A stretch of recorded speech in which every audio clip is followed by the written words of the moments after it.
So yan, isang mapagpalang araw na naman po sa inyong lahat dyan mga kaidol, no? So unang-una sa lahat po, maraming salamat po sa inyong walang sawang pagsuporta po sa amin, no? At higit sa lahat po, no, maraming salamat po sa inyong mga dasal na palagi po kaming maging safety dito sa pag-akyat sa gubat mga kaidol, no? So sa nakikita ngayon mga kaidol, bumalik po kami dito sa bundok ngayon mga kaidol sa isa pong importanteng rason mga kaidol, no? So unang-una po mga kaidol, nandito kami ngayon. So kami ni Utol dito, nandito si Utol sa tabi ko ngayon mga kaidol, no? So nakauwi po ako mga kaidol, pero hindi na ako nakagawa ng video mga kaidol, no? Nakauwi na po ako sa amin mga kaidol. Ngunit nakausap po namin si Raya at medyo talagang ano, no, hindi natin makayanan yung awa sa kay Raya mga kaidol, no, dahil humingi siya ng tulong sa amin para mahanap ang kanyang anak, no, kasi halos mamatay na si Raya sa kakaiyak at hindi na siya nakakatulog sa kakaisip kay Rigor mga kaidol, no. Kaya ngayon balik explore na naman tayo mga kaidol. So tingnan natin mga kaidol, no, dito sa lugar na to mga kaidol, kasi ito yung lugar na nakita namin si Rigor mga kaidol. Sana nandito pa sila mga kaidol, no. So shout out dyan sa mga solid supporters namin, no. Maraming salamat sa inyong walang sawang suporta. So shout out kay Ma'am Dinalaganhon, Idol Redros, Idol Ninette Galvis, Ma'am Susan Wenceslao, Susan Kadukoy, at Ma'am Serms, Idol Lito, Idol Nestor Balanrayos family, at sa mga hindi ko ma-shoutout, no, so pasensya na po. At sa susunod na lang po, no, kasi nakalimutan ko po. So sa inyong lahat, maraming salamat talaga sa walang sawang suporta. At medyo matagal din kami hindi nakapag-explore mga kaidol, no, kaso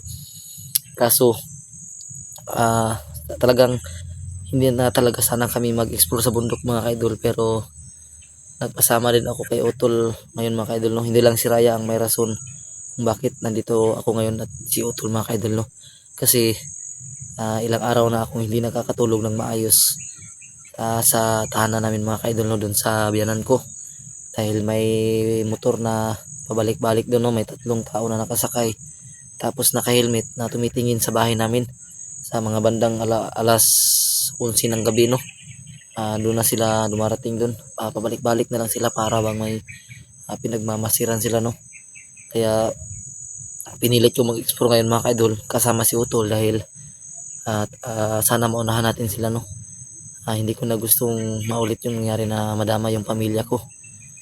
So ang hiling ni Raya sa amin mga kaidol tungkol kay Rigor, na kung pwede, kung kaya pa namin makausap si Rigor, wag naming saktan, no, kaya kuna ng buhay, no, kasi gusto pa niya makita ang kanyang anak.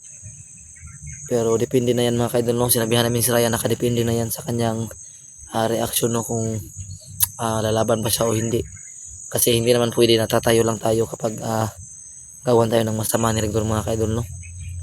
So sa ngayon mga kaidol, at sana samahan nyo kami sa aming eksplorasyon mga kaidol, no, at sana tuloy pa rin ang inyong suporta, no. So hindi nakasama yung mga kasamahan namin dahil medyo naging busy din sa kanilang buhay, no. So sana maintindihan nyo mga kaidol, no, kung bakit kami lang dalawa dito. So nangangailangan din kasi sila ng pang araw-araw na mga kaidol, no, makain, no, kaya nagtatrabaho sila sa ngayon. So ako, kakasahod ko lang nung isang araw.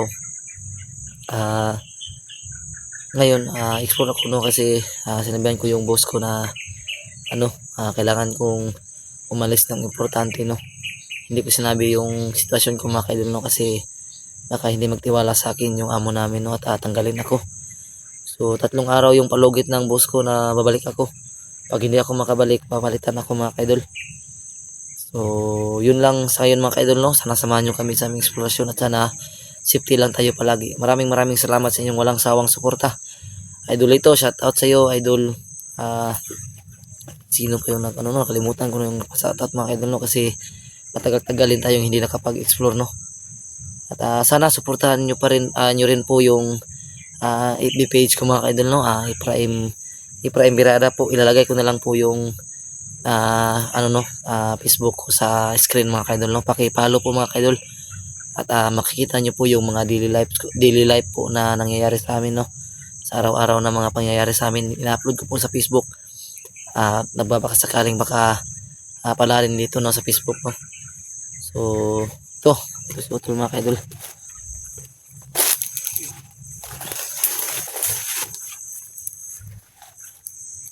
Yan si Utol mga ka-idol, no? So sa mga nagsasabi no na masyadong mahaba lang yung intro namin, kasi hindi pwedeng hindi namin intindi sa mga solid supporters namin yung mga nangyari. Sana maintindihan nyo po no, na kailangan maintindihan din ng ibang supporters, lalong lalo na nasa minsan lang manood sa mga videos namin. Makikita nila to, malalaman nila yung mga pangyayari dito, no, kung bakit dito kami. Kaya minsan mataas talaga yung interaction namin, no. At ayun lang, no, sana suportahan nyo pa rin kami.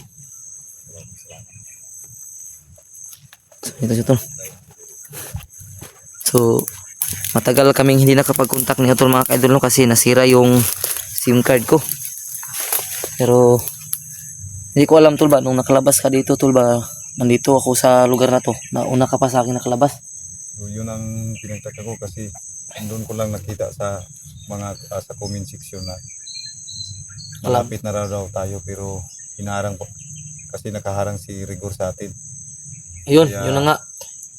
Nakita ko yung ni Rigor, reaction niya nung nakita ka. So ako yung humarang, Tol. Mabuti at nakatakbo ka agad, kasi iba talaga yung lakas ni Rigor ngayon, Tol. Kung sa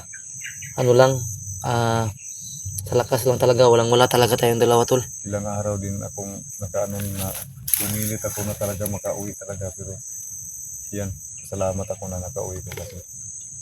Pero nakita ko yung medalyon ni Rigor, Tol. Alam mo kung ano yung medalyon niya? Nakakita ka na ba ng medalyon ng anong tawag no? Unggoy, Tol? Hindi ko nakita yun. Yun yung kanyang suot nung naglaban kami. Nakita ko sa kanyang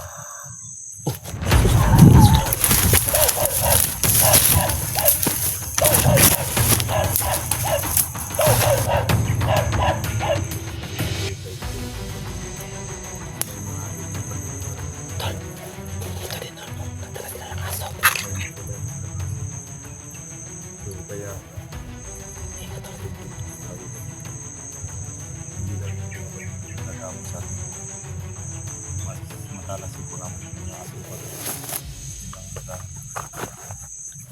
nung unang beses ko rin pagpunta dito, may dalang aso din yung mga bandino, no? So sana nandito pa si Rigor, Tol. Magkasakali tayo. Si Raya halos mamatay na sa kakaiyak, walang tulog.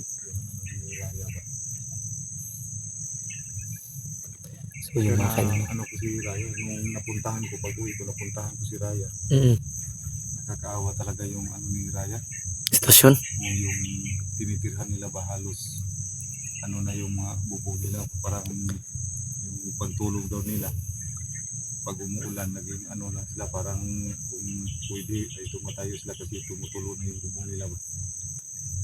Wow naman. Tsaka si Grigo hindi masyadong magkano sa kanyang pamamasada. Kasi uso ang Yun na nga, yung nakaraang buwan, Tol, may nagbigay sa kanila ng tulong konti. Nabigyan ko sila ng tulong at pamigas-pigas, pero hindi ko pa na-upload dito sa akin channel kasi medyo naging busy ako sa paghahanap sa iyo. So may nagbigay sa kanila ng kunting tulong, bigas lang at kunting pera, pero alam kong hindi yun magkakasya sa buong taon kasi konti lang din yun. Pero nagpapasalamat talaga ako sa tumulong kay Raya at Grego, no, pati na lang Kadiban. So ngayon, Tol, anong sitwasyon nila, Tol, kasi hindi pa ako nakapunta? Yung huling update ko sa kanya, yun nakita ko talaga tumutulo yung bahay ni Grego. Butas yung bubong. Saka yung sabi ni Raya, hindi rin siya magkapagkaroon sa trabaho kasi may karamdaman siya ba? Si Raya? Oo. Yun na nga mga kaidol, no, kasi Yung sa dati niya trabaho.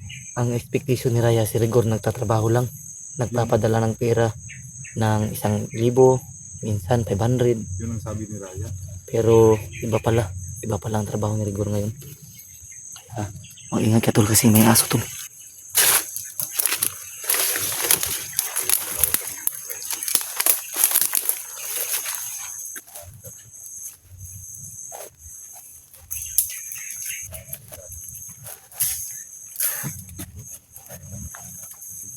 di rin natin mapipilit yung mga kasama natin tol kasi may kanya-kanya din silang pamilya. May pamilya din kasi sila mga ka-idol no, kaya sana maintindihan nyo na hindi sila makatulong kasi hindi nila pwedeng isakripisyo ang kanilang pamilya kasi may mga anak pa silang maliliit. So So may mga nagsasabi tol na ano, bakit kasi raw hindi tayo sama-sama ulit. So ilang ulit namin sabihin sa inyo na ano po yung sitwasyon namin, kanya-kanya pong ano ba, hanap buhay na natupag kaya hindi kami palagi nagkasama. So hindi ibig sabihin yun mga ka-idol na nagkahiwa-hiwalay kami. So talagang priority lang talaga nila yung pamilya. at Para isa sa hanap buhay. So, isa ano rin naman tol, isa rin sa sitwasyon natin kung bakit hindi tayo magkasama-sama kasi yung trabaho natin hindi magkatugma yung mga ano natin ba, kumbaga ano, rest day ba. Pag rest day natin makapag-explore tayo tapos sila naman yung magtatrabaho. Pag nag-explore sila, tayo yung nagtatrabaho, ganun kasi yung nangyayari. Kaya hindi tayo magkasama. So sana maintindihan din ng mga viewers natin no, na Yun mga ka-idol ano no. sitwasyon. Kasi ito po mga idol sasabihin namin sa inyo ay sa mga views namin hindi kung ano hindi po tayo magkakasahod sa loob ng isang buwan. So yun mga ka-idol no, tungkol naman sa sahod at nagtatanong yung iba. Nagkasahod na po ako ng ano mga ka-idol no. Ano yun? Magkano yun tol? 9,000 tol? 9,000 tapos kay Utol naman 7 ba yun tol? So 9,000 mga ka-idol no. May natitira pa siguro mga 6 pero hindi ko pa kinuha mga ka-idol no kasi malayo din tong yung syudad sa lugar namin no, kaya doon na muna yun kung kailangan lang talaga kasi Pero sa ngayon yung views natin hindi na talaga tayo makakasahod makakasahod sa views isang buwan. kaya Kasi kailangan namin magtrabaho mga ka-idol. Yung requirements po talaga mga ka-idol sa YouTube, pag hindi ka abot ng 5K pataas, 5,700. 5,700 yung sahod mo ay hindi mo makukuha yun. So aabot pa yun ng isang buwan. So kaya kailangan namin magtrabaho para may pangtustos kami sa aming pangangailangan, lalo na po kung mga ka-idol na may mga estudyante po. Totoo yan tol. Tapos Malapit na yung graduation ni IC tol. graduating na pala sa SC. Yung sa grade 10. Tapos si Jacob sa grade 6 elementary. Sa susunod na taon mga ka-idol, tatlo na po yung papaaralin po ng high school.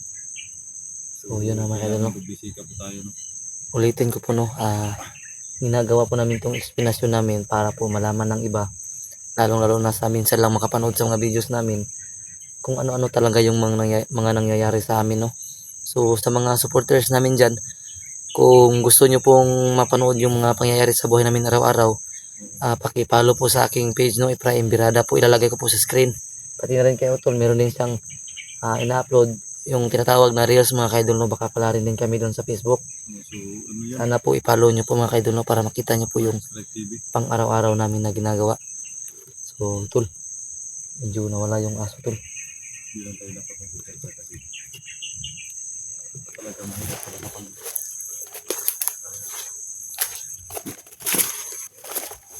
Tapos yun mga ka-idol no, titin ko yung bahay namin, 3 araw na talagang may nagpabalik-balik dun.